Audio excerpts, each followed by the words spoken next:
अस्सलाम वालेकुम, आप देख रहे हैं सुबह पाकिस्तान। मैं हूं आपकी मेज़बान सलमा कौसर। उम्मीद है आप हंसते मुस्कुराते अपने घरों में मौजूद होंगे या फिर अपने काम पे जा रहे होंगे, क्योंकि मौसम खासा अच्छा हो गया है। सर्दियों की आमद है, रजाइयाँ निकल आई हैं, गर्म कपड़ों का इस्तेमाल भी शुरू हो गया है। लेकिन जब तक सूरज आंखें दिखाता है तब तक स्वेटर की ज़रूरत नहीं पड़ती। रास्ते तमाम खुले हैं जनाब। अगर आप ऑफिस जा रहे हैं या किसी भी काम की गर्ज से आपने प्लान किया है कि बाहर जाना है, इवन अगर दूसरी सिटी में भी जाना है, तो रास्तों की कोई बंदिश नहीं है। ये बताना बड़ा ज़रूरी था प्रोग्राम के आगाज़ में, क्योंकि कुछ मिसअंडरस्टैंडिंग्स पैदा हो रही थी। कुछ खबरें ऐसी आ रही थी, फेक न्यूज़ आ रही थी, जिसमें कहा जा रहा था कि शायद रास्ते बंद है या कहीं पे कोई बंदिश है, कहीं पे कोई रुकावट है। ऐसा कुछ नहीं है जनाब। और इस्लामाबाद कैपिटल पुलिस की तरफ से भी इसकी क्लैरिफिकेशन आ चुकी है कि कोई रास्ता बंद नहीं है। नाके लगाए गए हैं ज़रूर, लेकिन नाके शहरियों की हिफाजत के लिए हैं, जो कि अमूमन लगते रहते हैं, उसमें कोई नई बात नहीं है। तो जनाब, दहशतगर्दी के खदशात के पेश नज़र ये नाके लगाने पड़े थे। इस्लामाबाद में असलहा रखने और नुमाइश करने पर दफ़ा 144 नाफिज है। और इसके अलावा शहरियों से गुजारिश है कि वो नाके पर जितने भी अफसरान और अहलकार तैनात होते हैं उनके साथ ताउन करें। अगर वो रोक के आपकी शनाख्त पूछें तो आपने ज़रूर रुकना है, उनके साथ कोऑपरेट करना है, क्योंकि ये लोग जो नाकों पे खड़े होते हैं ये हमारे साथ हमारी हिफाजत के लिए मौजूद होते हैं। ज़रूरी है कि आप अपनी शनाख्त के डॉक्यूमेंट्स अपने साथ रखें। आपका आईडी कार्ड आपके पास होना चाहिए। गाड़ी चला रहे हैं तो लाइसेंस ज़रूर अपने साथ रखें। और अगर फैमिली के साथ सफ़र कर रहे हैं तो कोशिश करें कि आपके फैमिली मेम्बर्स के पास भी आईडी कार्ड्स मौजूद हों। शनाख्त बहुत अहम है। और ये जो आपको आईडी कार्ड इशू किया जाता है, ये इसीलिए होता है कि जहाँ पर ज़रूरत पड़े आप अपनी शनाख्त करवा सकें। आपको पता हो कि ये गवर्नमेंट ऑफ पाकिस्तान की तरफ से आइडेंटिटी आपको इशू हुई है, वो दिखाएंगे तो आपको भी मुश्किल पेश नहीं आएगी। और वो लोग जो आपको नाके पे रोकेंगे उनकी भी तसल्ली हो जाएगी। सबके जान माल की हिफाजत जनाब उनका फ़र्ज़ है, और इसीलिए ये थोड़ा सा लीगल प्रोसेस करना पड़ता है।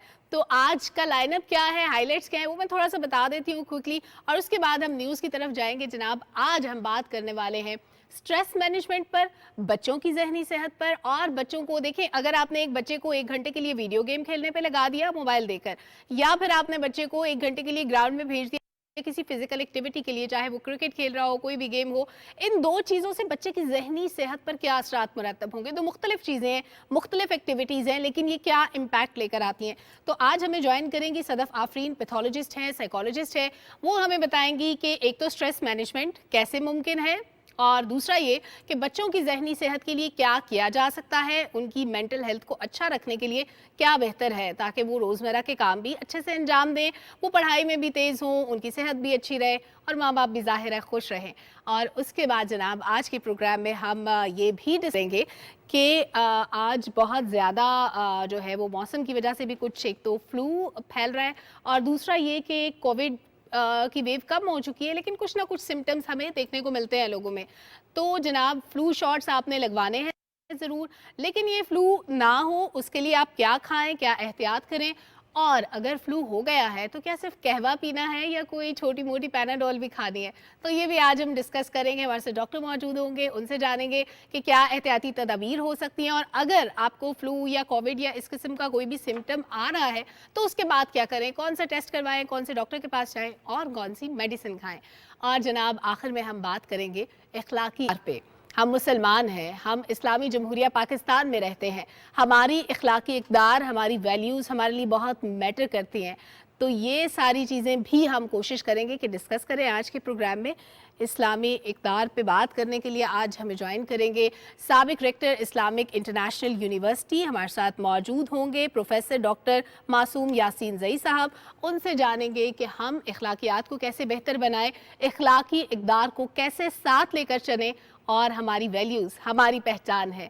जब हम खुद को मुसलमान कहते हैं, खुद को पाकिस्तानी कहते हैं, तो हमें अपनी वैल्यूज़ को भी उस स्टैंडर्ड पे रखना है। हमें कहीं पे अपना मयार गिरने नहीं देना, हमें अपने वर्से को साथ लेकर चलना है। हमारी सकाफत भी हमारी पहचान है, लेकिन साथ ही साथ हमारा दीन हमें कुछ वैल्यूज़ देता है जो हमें दूसरों से मुमताज़ करती हैं, जो हमें एक प्राउड मुस्लिम बनाती हैं। दुनिया में जहाँ जहाँ मुसलमान बसते हैं, हम डेली ओवरसीज़ पाकिस्तानियों को भी शामिल करते हैं अपने प्रोग्राम में, तो वो भी हम कोशिश करते हैं कि हम उनको भी अपने प्रोग्राम में बुलाएं, वो भी बता सकें। और फिर ख़वातीन की तालीम की जब बात होती है तो ख़वातीन की तालीम क्यों ज़रूरी है, हमारी इखलाकी इक़दार का हिस्सा है। तो ये भी हम डिस्कस करेंगे कि किस तरह से मुसलमान तालीम के शोबे में अपना आप मनवा सकते हैं और क्या क्या चीज़ें हमारी ज़िंदगी का हिस्सा बनने के बाद हमारी ज़िंदगी में तब्दीली ला सकती हैं। तो जनाब होगी छोटी छोटी सी हाइलाइट्स जो मैंने बता दी। अब ज़रा आते हैं अपने न्यूज़ सेगमेंट पे और बात कर लेते हैं उन मामलात पे जो नहायत ज़रूरी हैं। जनाब आज सबसे इम्पॉर्टेंट चीज़ जो कल के दिन में गुजरी वो थी DGISPR lieutenant general Babar Iftikhar और DGISI lieutenant general Nadeem Ahmed Anjum की प्रेस कॉन्फ्रेंस, जो कि बहुत इम्पॉर्टेंट थी। और उन्होंने जो झूठा बयानिया बनाया जा रहा था अरशद शरीफ की डेथ से मुतालिक, एक तो उस पर उन्होंने कहा कि लोगों को गुमराह और बदनाम ना किया जाए, इदारों को बदनाम ना करें, और ये जो साजिशी थ्योरी है अब इसको ख़त्म होना चाहिए, बगैर सबूत इल्ज़ाम तराशी का सिलसिला अब बंद हो जाना चाहिए। उसके बाद उन्होंने ये भी कहा कि साइफर की जो मन घड़त कहानी थी उसका हकीकत से दूर दूर तक कोई ताल्लुक नहीं है, कोई वास्ता नहीं है। अफवाज पाकिस्तान और कौम के दरमियान खलीज पैदा करने की एक मजमूम कोशिश की जा रही थी। आइन इदारों की किरदार कुशी की इजाज़त हरगिज़ नहीं देता। अफवाज पाकिस्तान और कौम के दरमियान ये खलीज पैदा ना की जाए। और उन्होंने कहा कि किसी को भी मुल्क में अदम इस्तेहकाम पैदा नहीं करने देंगे। बड़ा वाज़ेह मैसेज था। और अरशद शरीफ सहाफ़ी जिनके अभी हाल ही में जिनकी डेथ हुई है उनके बारे में भी उन्होंने गुफ्तगू करते हुए कहा कि इस केस को मंतकी अंजाम तक पहुँचाना ज़रूरी है। तो और लंबी डिटेल्ड प्रेस कॉन्फ्रेंस थी, लेकिन उसके चीता चीता निकात यही थे कि आप इदारों पे या आप किसी भी शख्स पे बगैर सबूत के इल्ज़ाम तराशी नहीं कर सकते। नाजेबा ज़बान का इस्तेमाल करना, ये सारी चीज़ें जो हैं ये आईनी तरीक़ाकार नहीं है। हर चीज़ के लिए फ़ोरम मौजूद है, तो इस तरह बगैर सबूत के किसी भी शख्स को ज़ेब नहीं देता कि वो इस तरह से इल्ज़ाम तराशी करे। इसके अलावा एक और अहम प्रेस कॉन्फ्रेंस भी कल हुई और वो प्रेजेंस थी वज़ीर दाखिला राना सनाउल्लाह साहब की। उन्होंने भी बड़ी अहम बातें की। एक तो उन्होंने इंडोर्स किया कि इस तरह से इल्ज़ाम तराशी जो है ये कोई बेहतर वतीरा नहीं है किसी भी कौम के लिए, माशरे के लिए। उन्होंने कहा कि इमरान खान इदारों को गैर आइनी काम करने का कह रहे थे। इमरान खान कौम को तकसीम करने की साजिश कर रहे हैं। और इसके अलावा वज़ीर दाखिला ने यह भी कहा कि अरशद शरीफ कत्ल की मुकम्मल तहकीकात की जा रही हैं। DGISPR और DGISI ने कौम के सामने वाज़ेह पैगाम रखा है कि वो आईनी इदारा है और अपना किरदार अदा करता रहेगा। इमरान खान ने कौमी इदारों के खिलाफ बेबुनियाद प्रोपेगेंडा किया है। और इसके अलावा राना सनाउल्लाह ने यह भी कहा कि इमरान खान ने साइफर का ड्रामा रचाया जो अब बेनकाब हो चुका है। और साइफर का जिक्र इस रेफरेंस में भी किया गया क्योंकि इससे पहले कुछ ऑडियोज़ भी हमारे सामने आई थी, उसके सबूत भी आ चुके हैं। मामलात अदालतों में ज़ेरे इल्तवा हैं, अभी ज़ेरे समात हैं, उन पर कॉमेंट करना मुनासिब नहीं है।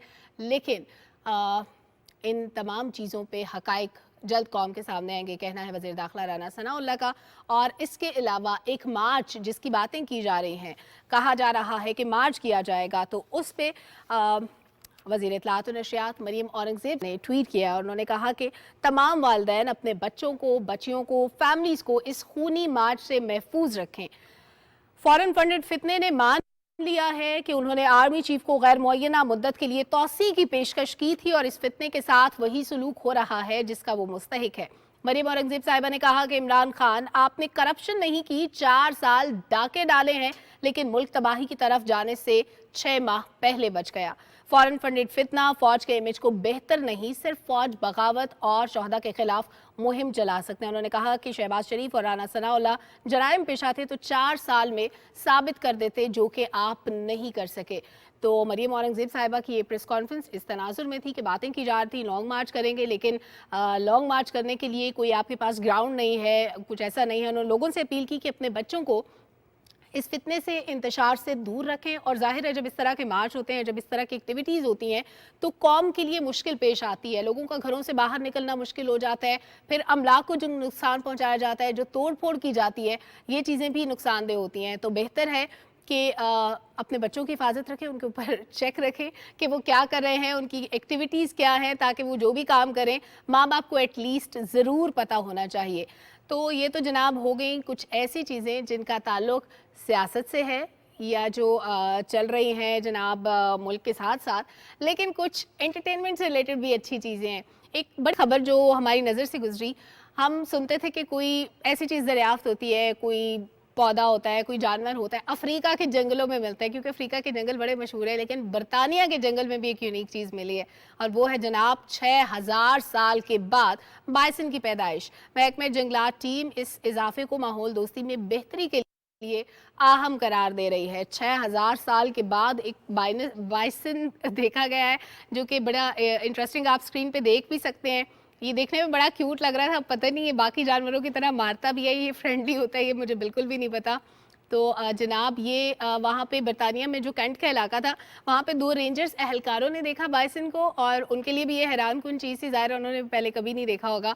और जुलाई में जंगल में लाई गई 3 मादा बाइसन थी, जो कि चांसेस नहीं थे कि ये इनके बच्चे पैदा होंगे, लेकिन बाइसन कहीं खोई हुई तलाश करने पर साथ एक और छोटा बेबी बाइसन भी देखा गया, जो कि काफ़ी हैरानकुन था। और अब ज़ाहिर है इसको प्रोटेक्ट किया जाएगा ना, क्योंकि हमारे यहाँ क्या होता है कि नॉर्मली जंगलों में शिकारी हजरात भी होते हैं, जो जिनको नहीं पता होता कि ये नस्ल नायाब है, ये जानवर जो है ये नायाब है, तो उसको नुकसान पहुंच सकता है, उसका कोई शिकार ना करे, तो इसलिए उनको प्रोटेक्ट भी किया जाता है। और फिर उनको एक ख़ास किस्म का माहौल चाहिए होता है, एनवायरनमेंट चाहिए होता है, उनको खुराक चाहिए होती है, उन तमाम चीज़ों का भी बंदोबस्त किया जाता है।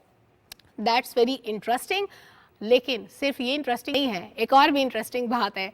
इंटरेस्टिंग ये कि कोई नहीं नहाता हम उसका मजाक उड़ाते हैं, हम कहते हैं कि कभी ईद पे नहा लिया करो, कभी साल में एक दफ़ा नहा लिया करो। लेकिन जनाब एक ऐसा इंसान भी है जो कभी नहाया ही नहीं था, और ये कई अशरों से ना नहाने वाला दुनिया का सबसे गंदा इंसान। हंसी मुझे इसलिए आ रही है कि बहुत मतलब एक इंसान नहाए बगैर कैसे ज़िंदगी गुजार सकता है। लेकिन इनके हवाले से थोड़ी अफसोसनाक बात यह है कि इनका इंतकाल हो गया है, और इस शख्स ने, जिसका ताल्लुक ईरान से था, कई दहाइयों तक ना नहाने की वजह से दुनिया का गलीज़ तरीन आदमी कहा जाता था, और 94 साल की उम्र में इस शख्स का इंतकाल हुआ है। लेकिन जनाब नहाना बहुत ज़रूरी है, अगर आप नहीं नहाएंगे तो आप बिल्कुल ऐसे हो जाएंगे, ये बहुत गलत बात है। और स्पेशली हमारा रिलीजन तो हमें बताता है कि सफाई निस्फ ईमान है, तो नहाए बगैर तो आप साफ रह नहीं सकते। आमू हाजी नामी ये शख्स था, जिसका ताल्लुक ईरान से था। आधी सदी से ज़्यादा अरसा गुजर गया, ये शख्स नहीं नहाया।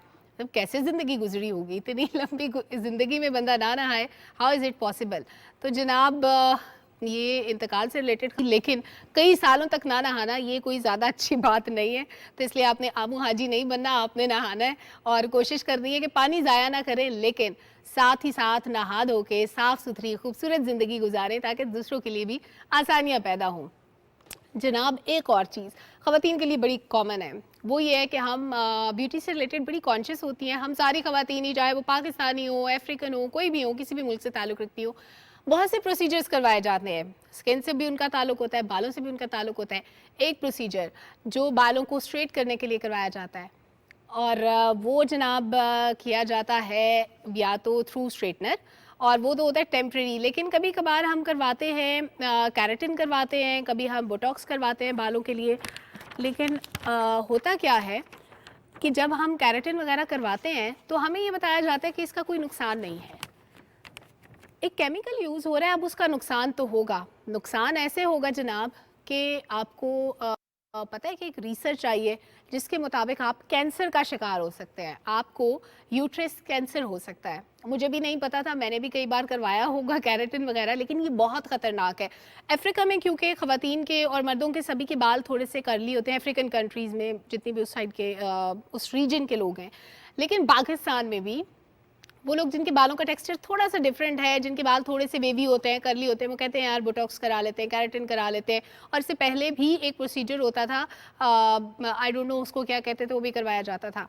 ये बहुत नुकसानदेह होता था। तो अभी जनाब ये सामने आया है तहकीक में कि 35 और 74 साल की उम्र के दरमियान 33,497 ख़वातीन को शामिल किया गया है रिसर्च के अंदर, और इन ख़वातीन ने बालों को रंगने वाले, सीधा करने वाले या दबाने वाले मसनूआत औसतन 10 साल तक इस्तेमाल की। तो पता चला कि जिन ख़वातीन ने बालों को सीधा करने वाली मसनूआत का कसरत से इस्तेमाल किया, इन मसनूआत का इस्तेमाल न करने वालों के मुकाबले में रहम के कैंसर में मुब्तला होने वालों का इम्कान 2 गुना ज़्यादा था। यानी एक आम आदमी को जितने चांसेस होते हैं कैंसर होने के, उससे ज़्यादा चांसेस होते हैं कि जो शख्स ये प्रोडक्ट यूज़ कर रहा है उसको कैंसर हो जाए। तो कैंसर से बचने के लिए बहुत ज़रूरी है कि आप जो भी कोशिश करें कि आप कर लें कि आपको कैंसर ना हो, तो कोशिश करें कि आपने इन चीज़ों से बचना है।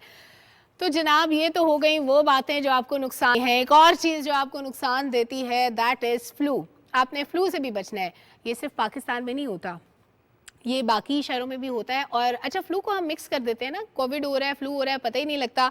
तो वस्ती चीन में हम देख रहे हैं कि कुछ शहरों में कुछ कोरोना केसेस बढ़ने लगे हैं, इसलिए एसओपीज को मजीद सख्त कर दिया गया है। मुतादिद इमारतों को सील करने समेत मुख्तलिफ अजला को बंद किया जा रहा है और इसके अलावा कोरोना केसेस की वजह से मुख्तलिफ जो जामियात हैं उनको भी बंद कर दिया गया है, यूनिवर्सिटीज़ को बंद कर दिया गया है ताकि एसओपीज़ को फॉलो किया जा सके। क्योंकि चाइना में हमने देखा कि जितनी लीथल वेव आई थी कोविड की, उसके बाद मुमकिन नहीं है कि दोबारा कोई रिस्क लिया जाए, क्योंकि पहली वेव तकरीबन पूरी दुनिया ने पहली वेव बहुत सख्त गुजारी, उसके बाद सेकंड, थर्ड, फोर्थ और अभी 6-7 वेव्स के बाद अभी हालात काफ़ी कंट्रोल्ड हैं पूरी दुनिया में।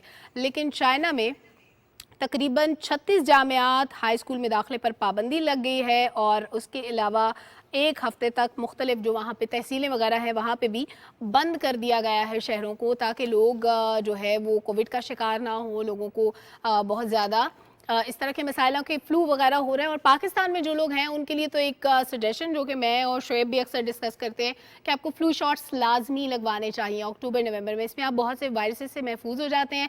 एक तो आपने कोविड वैक्सीन ज़रूर लगवानी है, दूसरा आपने फ्लू शॉट्स भी लगवाने हैं, तो अल्टीमेटली आप कोविड से भी महफूज रह सकेंगे और इसके अलावा आपकी ज़िंदगी अच्छी गुजरेगी, बहुत सी आसानियाँ पैदा होंगी, फ्लू भी नहीं होगा, कोविड भी नहीं होगा। और इम्यूनिटी अच्छी रखने के लिए अपने आप को हाइड्रेट रखें। हाइड्रेट रखने के साथ साथ कोशिश करें कि आप अपनी डाइट को अच्छा रखें। 3 टाइम खाना खाएं, प्रॉपर पोर्शंस में लें। आप कोशिश करें कि आप जो खा रहे हैं उसमें प्रोटीन्स भी हो, उसमें फाइबर भी हो, सारी चीज़ें मौजूद हो, आपकी ज़िंदगी अच्छी रहेगी। और कुछ दीगर बातें जो आज के प्रोग्राम का हम आने वाले हैं उन पे जाएंगे, लेकिन एक छोटे से ब्रेक के बाद।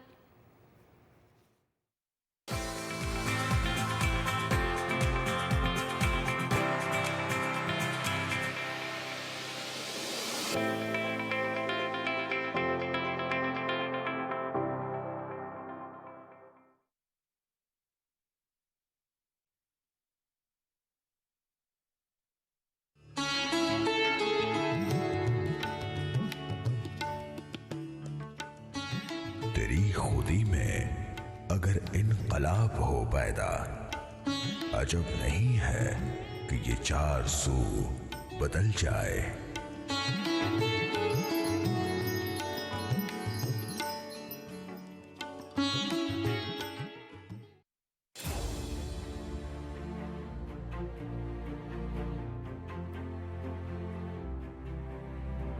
किस्से जो कभी बयां ना हुए,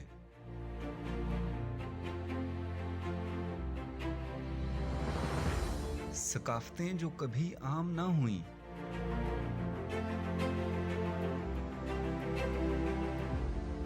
कोहदश्त में छुपी दिलचस्प दास्तानें की है जिनकी परवरिश राज़दां फिजाओं ने।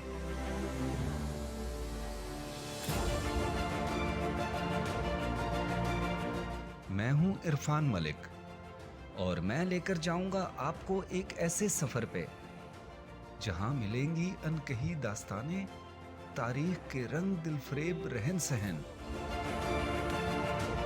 सफर करेंगे हम बर्फज़ारों से नीलगुं पानियों तक और दिखाएंगे ऐसे मुकामात जो हैं वतन की पहचान पाकिस्तान।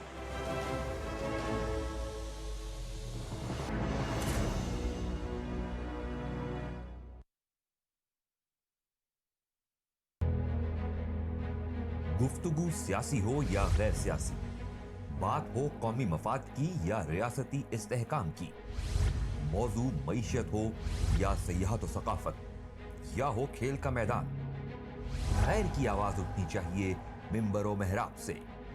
एक दूसरे को मुखातिब करना होगा अदब और आदाब से। कैसे होंगे हल अवामी मसाइल, क्या होना चाहिए मीडिया का किरदार। देखिए चौथा सुतून जुमा, हफ्ता और इतवार, सिर्फ पीटीवी न्यूज पर।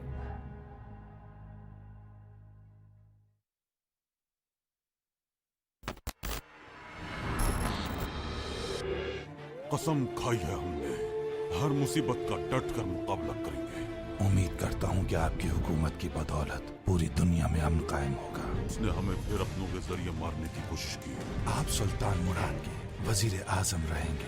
जो हमें तख्त पर बिठाएगा वही इस मनसब का इंतखाब करेगा। अब हम पारवुस की जिंदगी को उसके लिए अजाब बना देंगे। हमें धोखा देने वाला कभी बच नहीं सकता। उस पारवुस नामी आदमी के साथ मिलकर कुछ कर रहे हो ये वाज़ेह है। एक्सन को कत्ल कर दो तुम। जीत हमारी होगी। गलती की गुंजाइश नहीं। गद्दार की मौत पर हमें कभी भी अफसोस नहीं होगा। काफी अरसा गुजार लिया उन्होंने तख्त पर, अब वो उसके काबिल नहीं रहे। तकरीब के दिन हम सब आजाद हो जाएंगे। हमें लड़ते ही रहना होगा। ये गैस महल में जाएगी और सब मर जाएंगे। हमने खुद को बस अल्लाह के सुपुर्द किया।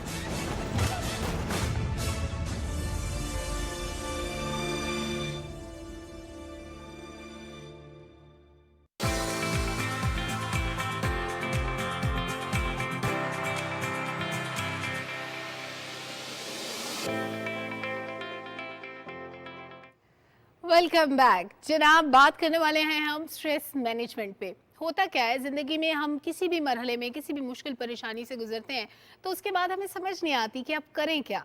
हम बहुत सी हमें वाइल्ड थॉट्स आती हैं। हम कभी सोचते हैं कि ख़ुदकुशी कर लेनी चाहिए, कभी हम सोचते हैं कि हमें जहाँ पे हमारे ताल्लुक़ में ख़राबी आ रही है उसको तोड़ लेना चाहिए। अब ये तो हो गई बड़ों की बात, लेकिन जब बच्चों की बात होती है, बच्चों की एक्टिविटीज़, उनकी सोच का अमल थोड़ा सा मुख्तलिफ होता है।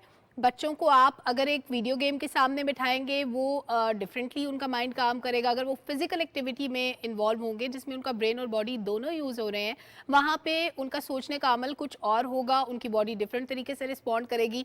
एक बच्चा जिसकी उम्र 7-8 साल है या एक ऐसा शख्स जो अपनी टीनेज गुजार चुका है या जो 23-24 साल जिसकी उम्र हो चुकी है, दोनों की सोच में, दोनों के हालात ज़िंदगी में बहुत फ़र्क होगा। दोनों के लिए स्ट्रेस मैनेजमेंट कितनी इंपॉर्टेंट है, दोनों अपनी ज़िंदगी कैसे बेहतर और हेल्दी तरीके से गुजार सकते हैं और एक अच्छी ज़िंदगी गुजारने के लिए क्या लाइफस्टाइल अपना सकते हैं, जहनी सेहत को अच्छा रखने के लिए क्या क्या कर सकते हैं। और अगर आपके इर्द गिर्द आपका कोई प्यारा बहन भाई दोस्त रिश्तेदार कोई भी परेशानी का शिकार है तो आप बीइंग एक अच्छा इंसान, एक अच्छा दोस्त, हमदर्द, उसके लिए क्या कर सकते हैं। वो शख्स जो मुश्किल में है या वो बच्चा जिसको आप परेशान देख रहे हैं, जिसकी आप एक्टिविटीज़ को ऑब्जर्व कर रहे हैं, उसकी ज़िंदगी में चेंज लाने के लिए आपका किरदार क्या हो सकता है, ये सारी बातें आज हम डिस्कस करने वाले हैं। स्टूडियोज़ में हमारी बहुत अच्छी सी मेहमान साइकोलॉजिस्ट, पैथोलॉजिस्ट सदफ आफरीन साहिबा हमें ज्वाइन कर चुकी हैं। अस्सलाम वालेकुम, कैसी हैं आप? वालेकुम अस्सलाम, अल्लाह का शुक्र। आप you are looking very beautiful माशाल्लाह। Same to you. अच्छा, हम बात कर रहे हैं सदफ साहिबा के बच्चों के लिए स्ट्रेस मैनेजमेंट और एक ऐसा इंसान जो अपनी ज़िंदगी का एक बड़ा हिस्सा गुजार चुका है, 20-22 साल गुजार चुका है, उसके बाद वो किसी मुश्किलात का शिकार है। बच्चों से शुरू कर लेते हैं। बच्चों के लिए वीडियो गेम्स खेलना या कोई एक्सरसाइज करना या कोई ऐसी गेम खेलना जिसमें फिजिकल एक्टिविटी इन्वॉल्व हो, जैसे वो कोई कराटे सीख रहे हैं, जैसे वो कोई फुटबॉल खेल रहे हैं, क्रिकेट खेल रहे हैं, इन दो चीज़ों से बच्चों के माइंड पे क्या इम्पैक्ट आता है? देखिए, सबसे पहले तो हम इस बात को क्लियर करेंगे कि यहाँ पे हम टिपिकली डेवलप्ड चिल्ड्रन की बात करेंगे, नॉट द एटिपिकल जो कि स्पेशल नीड्स के साथ हैं। अगर हम उन बच्चों की बात करें जो कि टिपिकली डेवलप्ड चिल्ड्रन हैं तो उनकी नीड्स डिफरेंट हैं। अगर उनके मूड्स की बात करें, वो किसी भी स्ट्रेस की वजह से, फॉर एग्जांपल स्कूल का होमवर्क ज़्यादा है, उसके साथ कोप अप नहीं कर पाया, मामा बाबा से डांट पड़ गई, कोई और इशू हुआ, किसी फ्रेंड से नाराज़गी होगी, तो वे बहुत किस्म की लाइटर गेम्स अवेलेबल हैं सोशल मीडिया के ऊपर भी, जिनमें फॉर एग्जांपल एंग्री, उसमें वो छोटे छोटे क्लिप्स होते हैं जिसको देख के दे स्टार्ट लाफिंग, उनका मूड एकदम से अच्छा हो जाता है।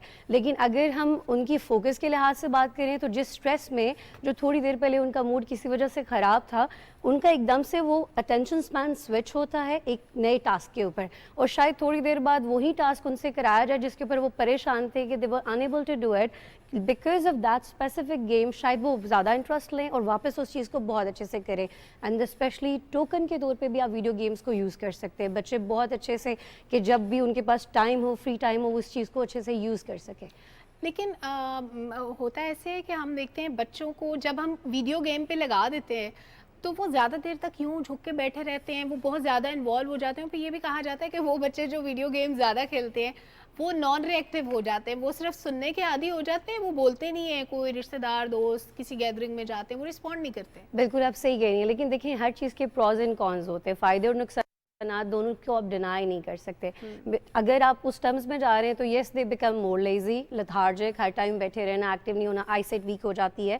लेकिन उस पर ये पेरेंट्स की रिस्पॉन्सिबिलिटी है कि वो किस किस्म की वीडियो गेम्स अपने बच्चों को दे रहे हैं, आया वो वायलेंट है, बिहेवियर के ऊपर उनका इफेक्ट कर रही है, या वो बड़ी सूदिंग है, बड़ी प्रॉब्लम सॉल्विंग स्किल जैसे पजल गेम्स होती हैं।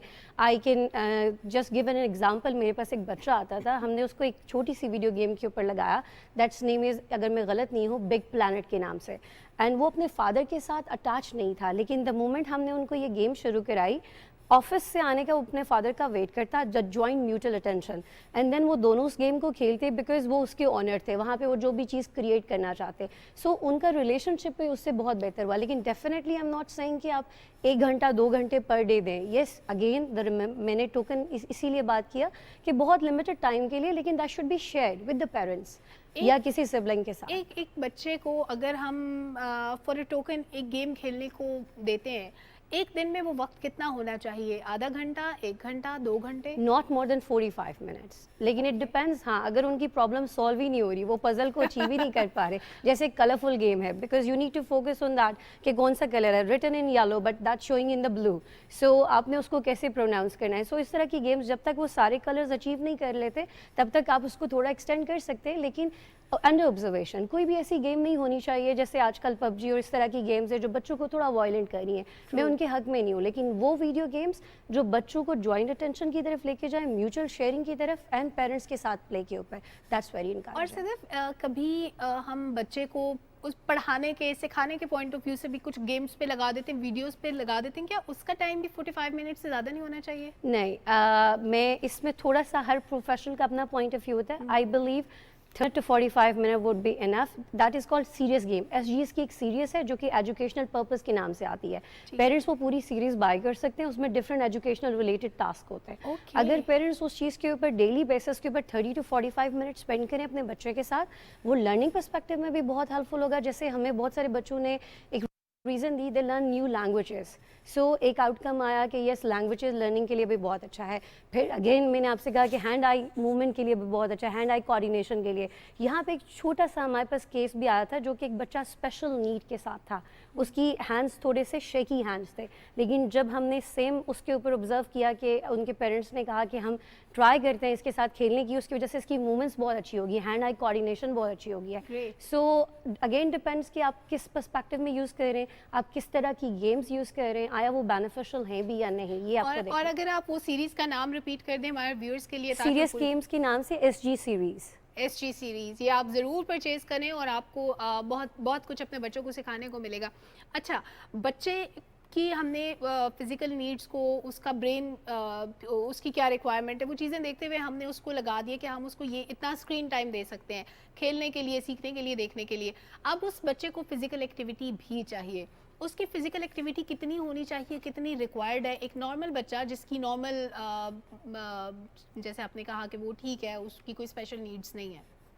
देखिए, अगर तो स्कूल ऑलरेडी प्रोवाइड कर रहा है, जैसे एक स्पेसिफिक टाइम होता है फिजिकल एक्टिविटी बेस्ड, अगर तो 30 मिनट अगर वो रिक्वायर्ड है तो दैट्स फाइन। लेकिन पेरेंट्स के साथ सुबह की, जैसे कुछ बच्चे सुबह की अगर वॉक पे जाना चाहें, अगर स्कूल ले रहा है, या इवनिंग वॉक अगर वो अपनी मदर के साथ कर सकते हैं, घर के सहन में कर सकते हैं, प्लस अगर वो घर पे फुटबॉल खेल सकें। I always recommend football is one of the best physical activity.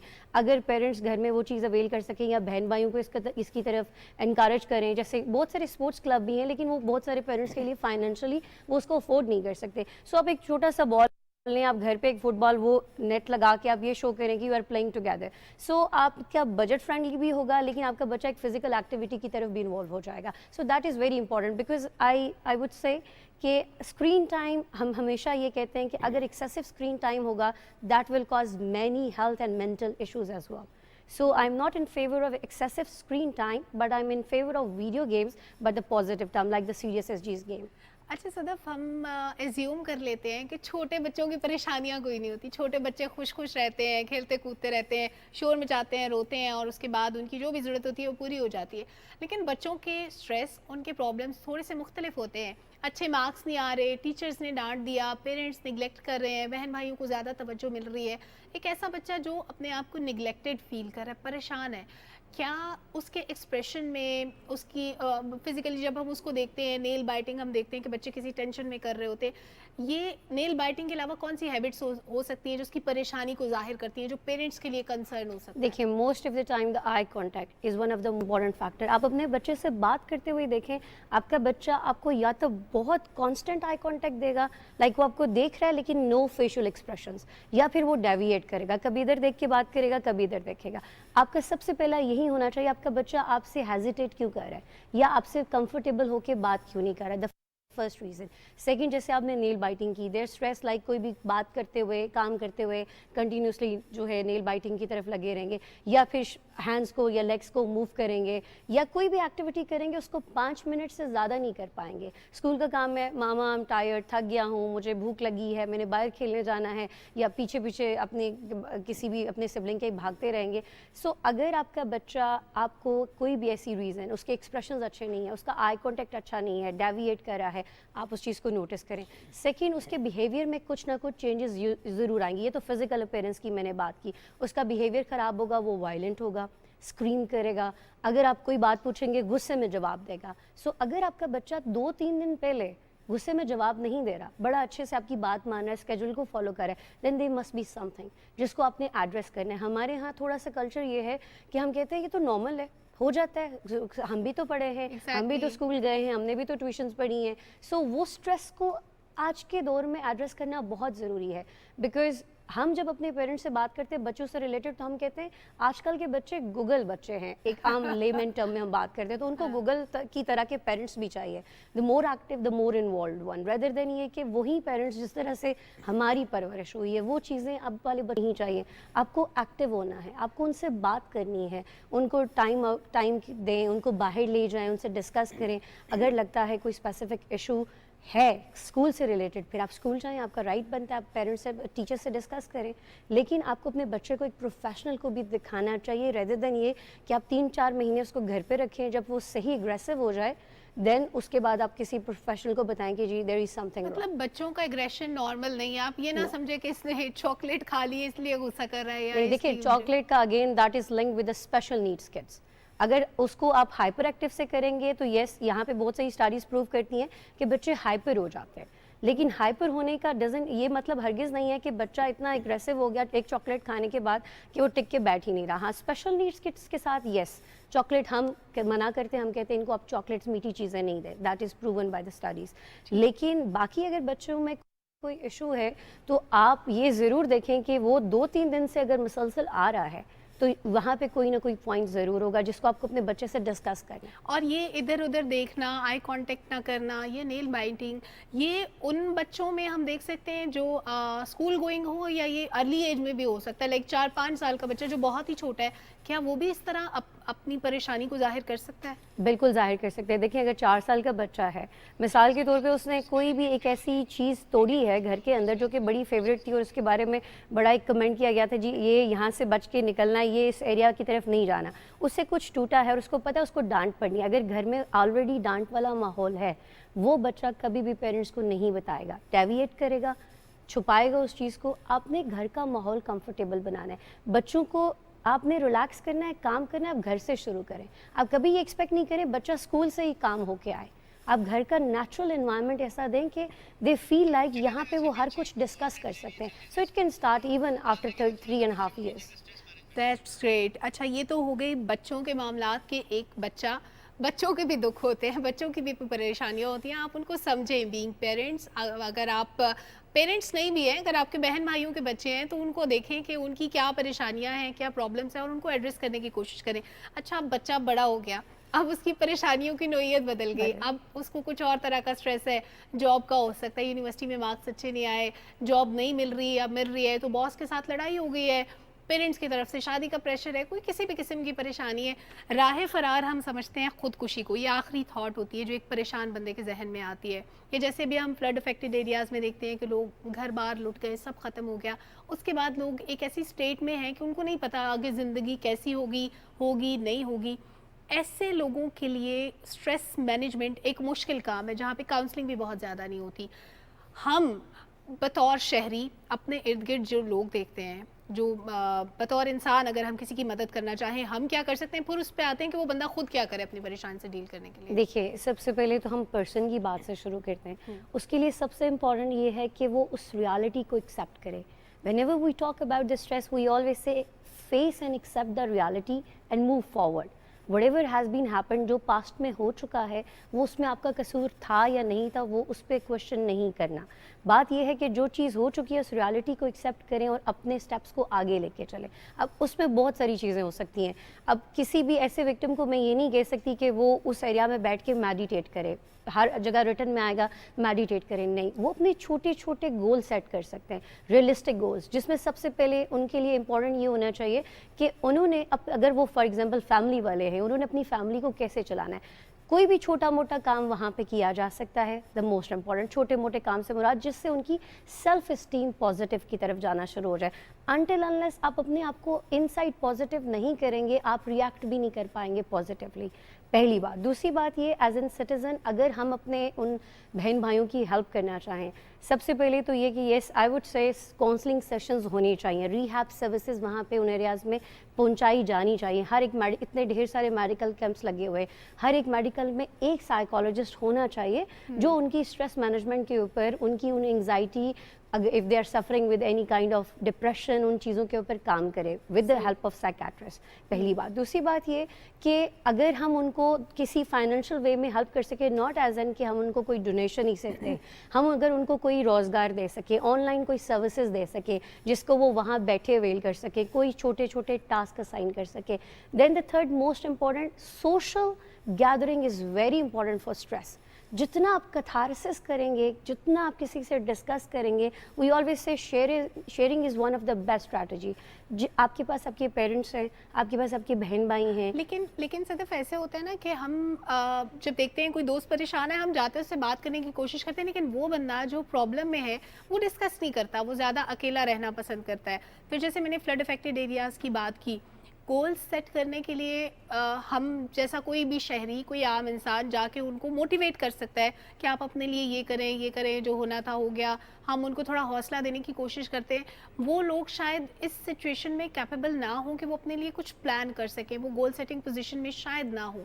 इस सिचुएशन में क्या करें अगर बंदा अकेला रह रहा है या वो इस पोजीशन में नहीं है कि वो अपने लिए गोल सेट कर सके? देखिए, अगर वो गोल नहीं सेट करा, अगेन इस बात के ऊपर बात आ जाती है, ही और she is not accepting the reality. अब रियलिटी जो हो चुकी है, उसने अपने आप को पॉजिटिव करना है, दैट इज़ वेरी इंपॉर्टेंट। आप किसी बंदे को काउंसलिंग सेशन दे दें, आप किसी बंदे के साथ उसको तमाम रिहैब सर्विसेज दे दें, अगर वो इनसाइड पॉजिटिव नहीं हो रहा, उसकी सेल्फ इस्टीम पॉजिटिव नहीं हो रही, उसका अपने बारे में इमेज पॉजिटिव क्रिएट नहीं हो रहा, वो कभी भी नहीं आगे बढ़ सकता। सेकंड जो चीज़ है, जिससे मैंने आपसे कहा कि ऑनलाइन सर्विसेज से मेरी ये मुराद नहीं है कि हम उनको ऑनलाइन सेशंस प्रोवाइड करें। ऑनलाइन सर्विसेज से ये मुराद है कि उनको छोटे छोटे टास्क, जो कि हम उनको इस बात के ऊपर इनकरेज करें कि वो छोटी छोटी चीज़ों को वहाँ पे बैठ के मैनेज कर सके। फॉर एग्जांपल, आप उसी एरिया में एक स्पेसिफिक बंदे की ड्यूटी लगा दें, ये 4 बंदे तुम्हारे अंडर आते हैं, इन 4 के साथ डेली बेसिस के ऊपर तुमने डिस्कस करना है, इनसे इनकी प्रॉब्लम सुननी है, उसको नोट डाउन करना है। अब अगर वो एक बंदे की प्रॉब्लम सुनता है, एक बंदा है जिसके पास उसके बीवी बच्चे मौजूद हैं, एक बंदा है जिसके पास उसका कुछ भी नहीं रहा, जब वो उसकी प्रॉब्लम नोट डाउन करेगा, उसको अपनी प्रॉब्लम ऑटोमेटिकली कम लगना शुरू हो जाएगी। वो नोट डाउन बेशक ना लिखे, वो सुन तो सकता है, उसको खुद फील होगा कि मेरी प्रॉब्लम तो इससे कम है। नेचुरली आप एक दूसरे से अटैच होते हैं, यू फील लाइक कि हमारी प्रॉब्लम्स ऑलमोस्ट सेम है, हम मिल के उस चीज़ से निकल सकते हैं। बिकॉज वहाँ पे आप बहुत ज़्यादा सर्विसेज फ़िलहाल प्रोवाइड नहीं कर सकते, लेकिन yes I always say and encourage कि आपको अगर इफ़ पॉसिबल तो ज़रूर एक साइकोलॉजिस्ट मौजूद होना चाहिए जो वहाँ पे उनको मेडिटेट भी कराए, जो वहाँ पे उनको डिफरेंट कैथारसिस सेशंस भी कराए, काउंसलिंग बेस्ड सेशंस कराए विद द फैमिलीज, ताकि उनको थोड़ी इंकरेजमेंट। और सदफ, जब हम परेशान होते हैं तो हम साइकेट्रिस्ट के पास या साइकोलॉजिस्ट के पास जाने से इसलिए भी घबराते हैं, कोई हमें पागल ना समझ ले, ऐसे ही है। लेकिन हम किसी भी मोटिवेशनल स्पीकर को सुन के हमें लगता है कि बस वी आर डन, हमारे मसले का हल मिल गया है, ये जो बातें बता रहे हैं ना बिल्कुल सही है, सारे मसले सॉल्व हो जाएंगे। एक साइकोलॉजिस्ट, एक मोटिवेशनल स्पीकर, इन दो लोगों के बात करने में, इन दो में से किसी भी एक को आप अपने मसले बता रहे हैं, डिफरेंस क्या होगा? वो लोग जो यही करते हैं जो मैं एग्जैक्टली बता रही हूँ कि आपने यूट्यूब लगाया या आपने कोई भी ऑनलाइन प्लेटफॉर्म खोला, उस पर आपने किसी मोटिवेशनल स्पीकर को सुना और आपने समझा कि बस अब मेरा मसला हल हो गया, अगर मैं साइकेट्रिस्ट या साइकोलॉजिस्ट के पास जाऊँगा, मेरे दोस्त रिश्तेदार सब क्या कहेंगे, ये पागल हो गया है। तो वो लोग क्या करें? दोनों में क्या डिफरेंस है? देखिए, आपने बात की तो मुझे एक बड़ा एक फ़नी सा एक वो कोट सॉर्ट काइंड ऑफ लिखा हुआ था, एक पैराग्राफ, कि मैं कुछ मोटिवेशनल स्पीकर के नाम नहीं लेना चाहूँगी, लेकिन लोगों ने कमेंट किए हुए थे कि इन लोगों के साथ ज़िंदगी में ऑलमोस्ट सारी चीज़ें हो चुकी हैं, कुछ नहीं बचा इनके साथ होने के लिए। लेकिन if we talk about the psychologist, they are realistic person, they talk about the real things. वो आपको आपकी प्रॉब्लम से निपटने के तरीके बताते हैं। वो आपको ये नहीं बताते कि इसका ये स्पेसिफिक हल है और आप इसी के ऊपर डट जाएं। वो आपसे आपके थ्रू ही सॉल्व कराते हैं। आप सामने बैठी हैं, आप अपनी प्रॉब्लम्स बताएंगी, आपको आप ही के प्रॉब्लम का सोल्यूशन आप खुद निकालेंगी उनके साथ बैठ के। मोटिवेशनल स्पीकर आपकी नहीं सुनेंगे, वो आपको अपना वे बताएंगे, यस ये चीज़ ऐसे है, इसको आपने ऐसे ऐसे करना है। लेकिन साइकोलॉजिस्ट आपके साथ डिस्कस करेगा, फिर आपको इनकरेज करेगा उसी प्रॉब्लम का सोल्यूशन आप खुद निकालें। और सदफ, बहुत अच्छी आपने बात की कि जब आपसे आपके मसाइल का हल निकलवाया जाएगा, उसका इम्पैक्ट कुछ और होगा। लेकिन अगर एक बंदा अपनी बात बता के चला जाएगा, आपका मसला तो सुना ही नहीं, आपका मसला तो वहीं का वहीं है, तो उससे आप क्या सीखेंगे? तो आप एक तो आपको अपने जहन से ये बात हटानी है कि कोई आपको पागल समझेगा या कहेगा, इससे कोई फ़र्क नहीं पड़ता, आप एक जीते जागते इंसान हैं। लेट्स सपोज अगर हम समझते हैं, मैं अपनी बात करूँ एज इंडिविजुअल, मैं समझती हूँ कि मैं सेहतमंद हूँ, मुझे कोई छोटी मोटी परेशानियाँ होती रहती हैं, लेकिन फिर भी मुझे अपनी ज़िंदगी में कुछ ना कुछ डायरेक्शंस तो सेट करनी है। हम पॉजिटिविटी की बात करते हैं, लेकिन हमारे इर्द गिर्द बहुत सी ऐसी चीज़ें होती हैं जो हमारे माइंड को नेगेटिवली इम्पैक्ट करती हैं। हम बुरा सोचते भी हैं, हम वर्स्ट सिनेरियो तक सोच लेते हैं कि हम अगर बुरे हो सकते हैं तो कितने हो सकते हैं। हर इंडिविजुअल ऐसे सोचता है। वो अपनी ज़िंदगी को पॉजिटिव मैनर में कैसे गुजार सकता है?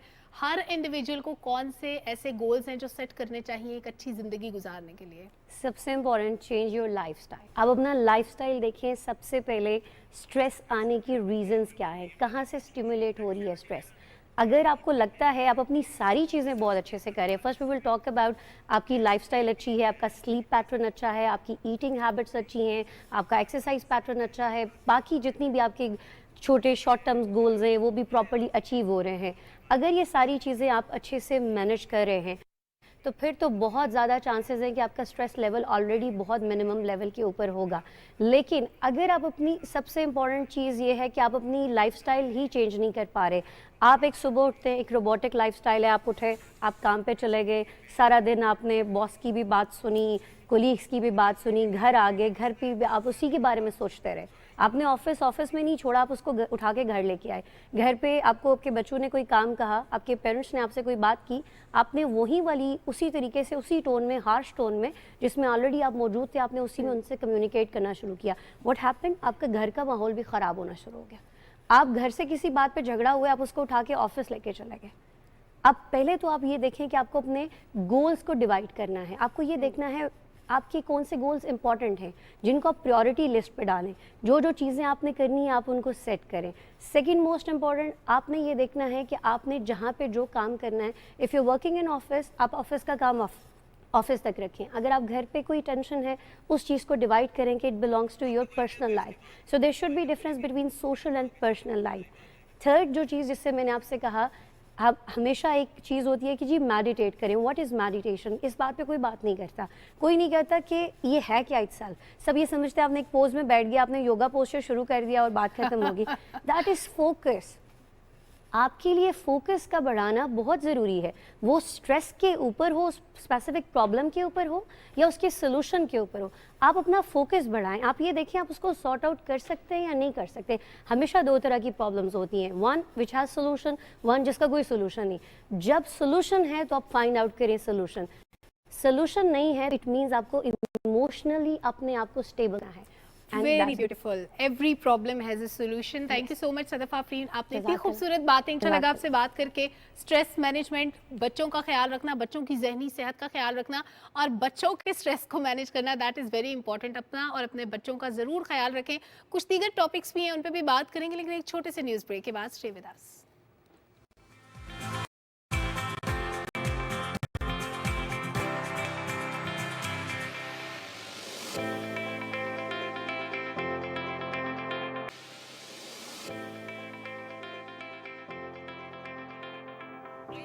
Welcome back viewers.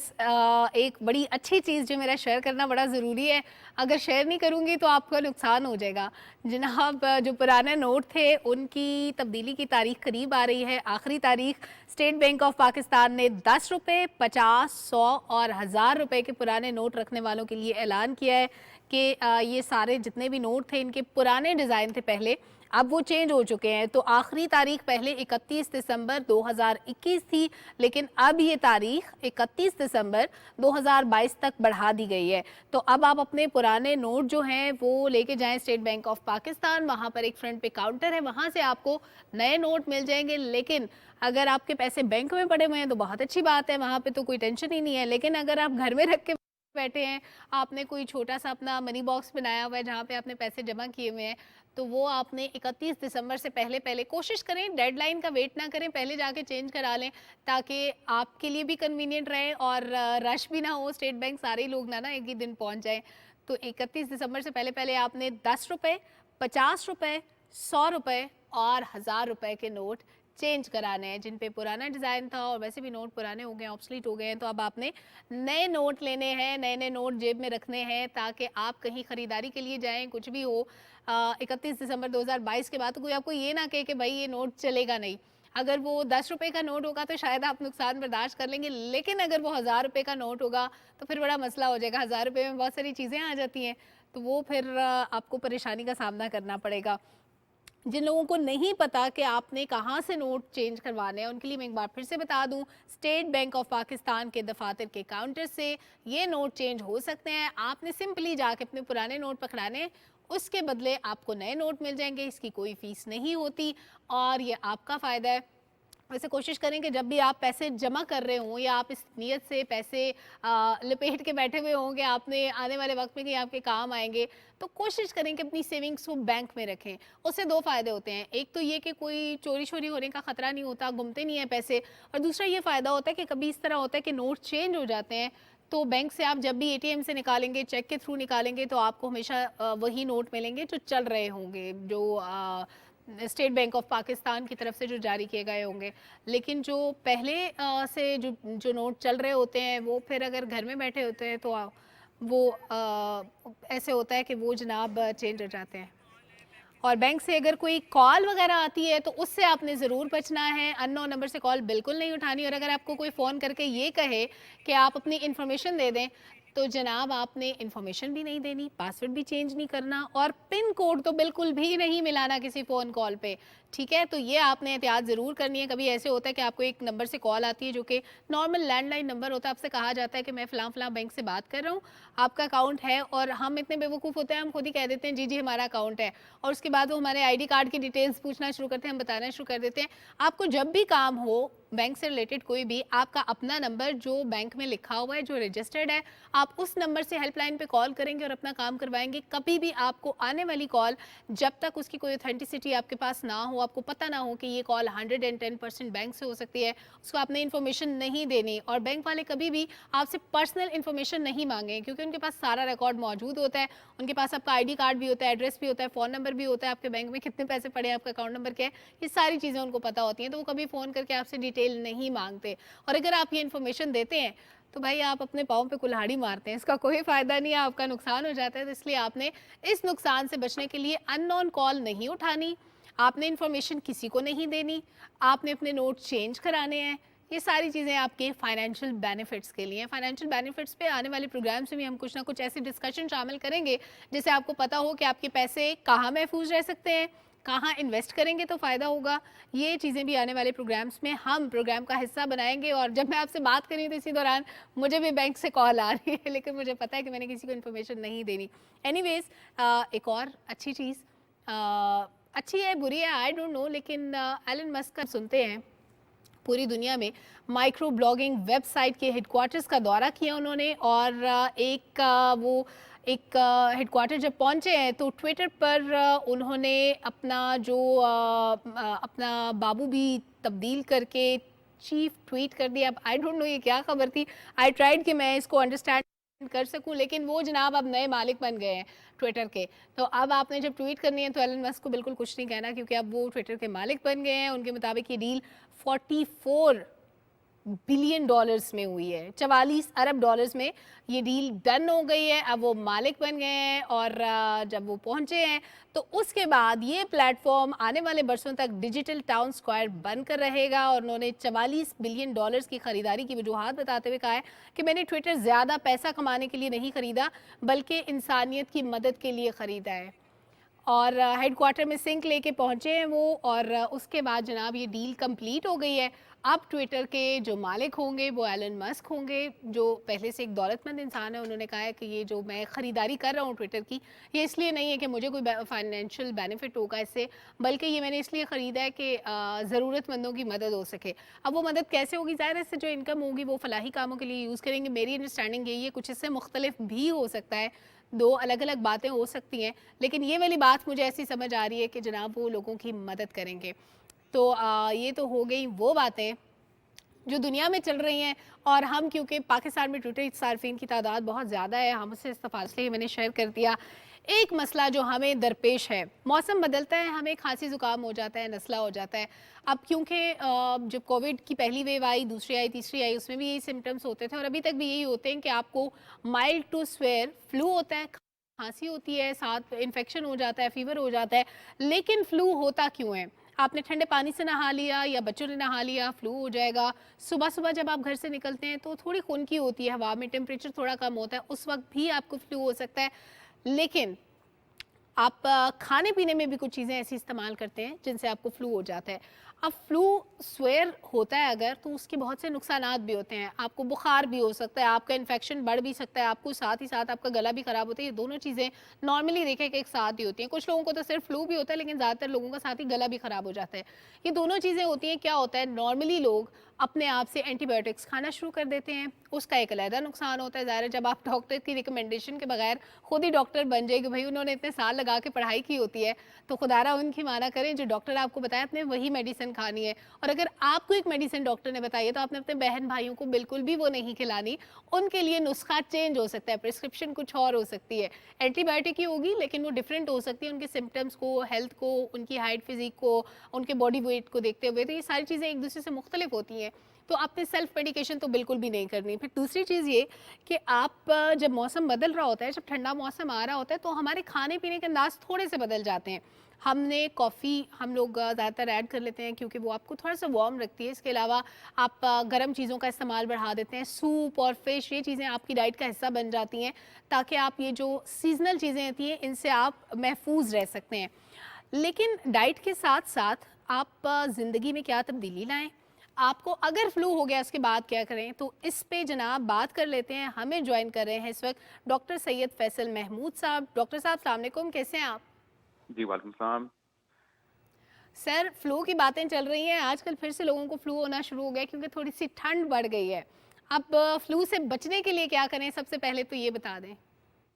तो इसमें दो तीन चीज़ें होती हैं। एक तो याद रखें कि आम ज़बान में जिसको हम फ्लू कहते हैं, यानी कि नज़ला खांसी ज़ुकाम, और तिब्बी पॉइंट ऑफ व्यू से जो फ्लू कहते हैं, तो वो अलग अलग चीज़ें हैं। फ्लू जो है तिब्बी पॉइंट ऑफ व्यू से ये एक ख़ास वायरस है जो कि नज़ला खांसी कर सकता है, जैसे कोविड भी एक वायरस है जो यही कर सकता है। बचने के लिए तीन चार चीज़ें ही हैं। एक्चुअली एक तो वैक्सीनेशन, और ये वैक्सीनेशन ना सिर्फ इन्फ्लुएंजा या फ्लू की वैक्सीन बट ऑल्सो कोविड की वैक्सीन। याद रखें कोविड भी इसी तरह से नज़ला खांसी ज़ुकाम कर सकता है।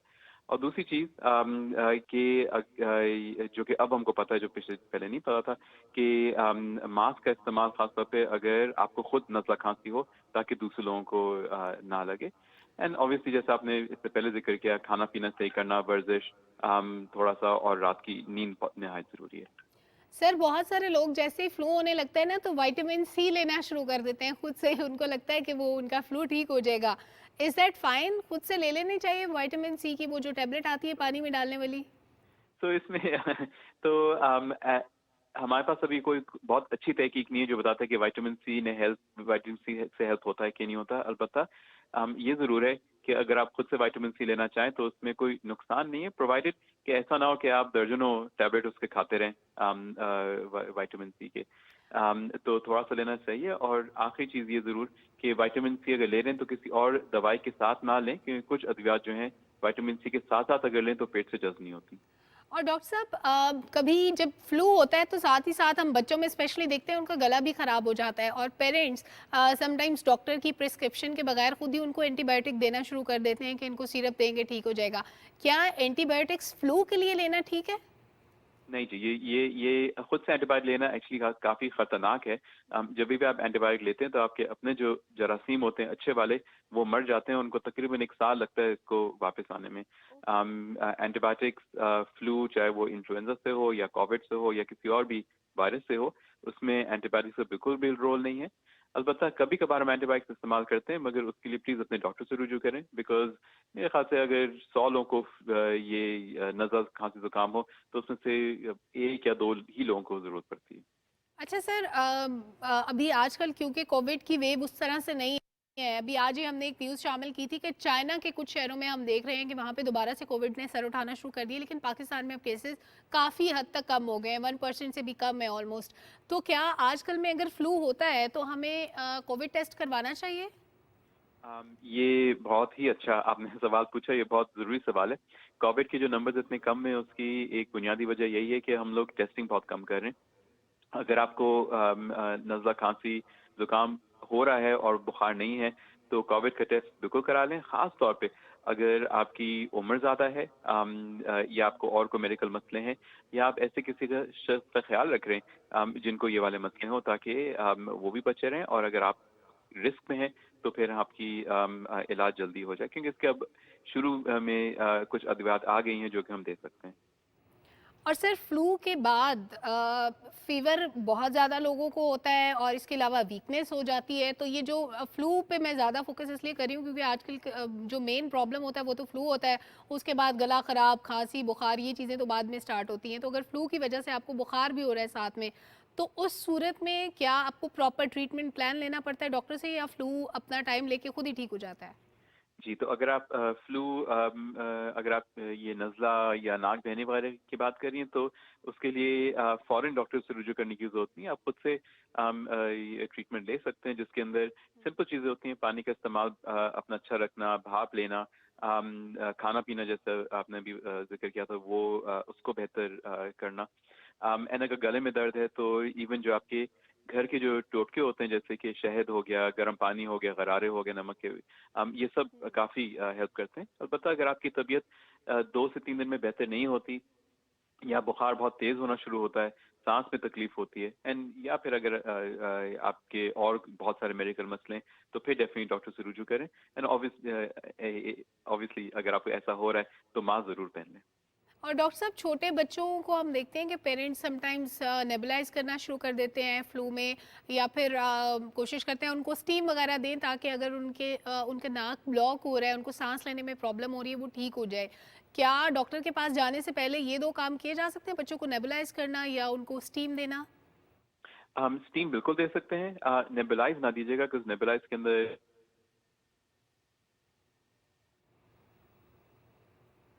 और डॉक्टर साहब आपकी आवाज़ चली गई और आपसे कोशिश करते हैं दोबारा राब्ता हो जाए।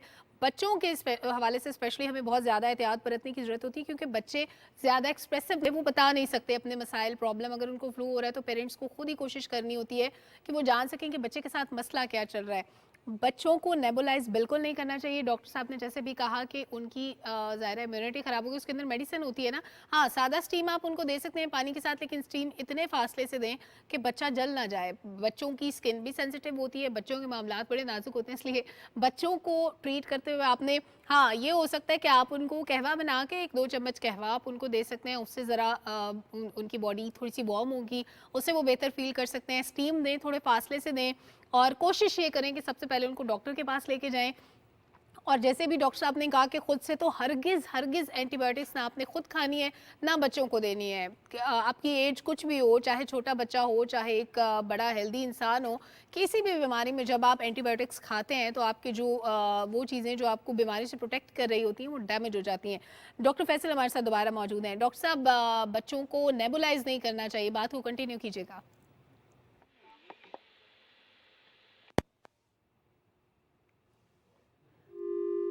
डॉक्टर साहब, आप मुझे सुन पा रहे हैं? डॉक्टर फैसल से दोबारा रब्ता करने की कोशिश करेंगे और जानेंगे कि बच्चों को नेबुलाइज ना करें तो उसके अलावा अल्टरनेट ऑप्शंस क्या है। स्टीम आपने फासले से करना है और बच्चों की डाइट ज़रूर ऐसी होनी चाहिए, क्योंकि देखें एक समझदार इंसान जो ग्रोन अप है, जो समझता है अपना अच्छा बुरा, वो तो उसको पता है उसने क्या करना है। लेकिन छोटे बच्चे ना वो गर्म कपड़े पहनेंगे, ना वो आपकी मर्ज़ी की चीज़ें खाएंगे, ना वो आपकी बात ज़्यादा सुनेंगे, क्योंकि वो बच्चे हैं, उनको नहीं पता क्या सही क्या गलत है। उनके मामले में ज़्यादा एहतियात बरतनी ज़रूरी है। बच्चों के गर्म कपड़ों का आपने ख़ास ख्याल रखना है, क्योंकि ठंड शुरू हो चुकी है, मच्छरों से भी बचाना है। आपने कोशिश करनी है कि बच्चों को सुबह के टाइम, शाम के टाइम अगर बाहर जा रहे हैं किसी भी काम से, पूरे बाजू वाले कपड़े हों, प्रॉपर ड्रेस हो जिसमें आपका बॉडी एक्सपोज ना हो रही हो, मच्छर ना काटे, मलेरिया ना हो, डेंगू ना हो। डॉक्टर फैसल हमारे साथ मौजूद हैं। डॉक्टर साहब, आप मुझे सुन पा रहे हैं? जी, मेरी आवाज़ आ रही है आपको? जी बिल्कुल आ रही है। डॉक्टर साहब, बच्चों को नेबुलाइज नहीं करना चाहिए, यहीं से कंटिन्यू कीजिएगा अपनी बात को। जी, तो नेबुलाइज़ जो है वो खुद से ना कीजिएगा प्लीज़। भाप बिल्कुल दे सकते हैं, एलर्जी की दवाई दे सकते हैं जो या बुखार आने की जो अद्वियात हैं वो दे सकते हैं। हाँ, अगर आपको लगता है कि सांस फूल रही है उनकी, तो बिल्कुल डेफिनेटली आप उनको डॉक्टर के पास फ़ौरन रुजू करें ताकि वो डिसाइड करें कि नेबुलाइज़ की ज़रूरत है कि नहीं है। और डॉक्टर साहब, डेंगू मलेरिया भी आजकल बहुत ज़्यादा फैल रहे हैं और बच्चे छोटे जो हैं वो, जैसे मैंने पहले कहा कि बच्चों को थोड़ा सा मुश्किल होता है ये समझाना कि आपको मच्छर काटेगा आप बीमार हो जाएंगे, आप नंगे पाँव फिरेंगे बीमार हो जाएंगे, क्योंकि तो बच्चे हैं। तो डेंगू मलेरिया से बचाव के लिए क्या करें? तो डेंगू मलेरिया के बचाव के लिए तो मच्छर से ही बचना है आपको सिंपली, जिसका मतलब है कि आप लंबे आस्तीन के कपड़े ऑब्वियसली पहने, और ये जो मच्छर से जो बचने की जो क्रीम होते हैं या जो लोशन होते हैं वो आप लगा सकते हैं, अगर वो ऐसी जगह जा रहे हैं जहाँ पे मच्छर मौजूद हों।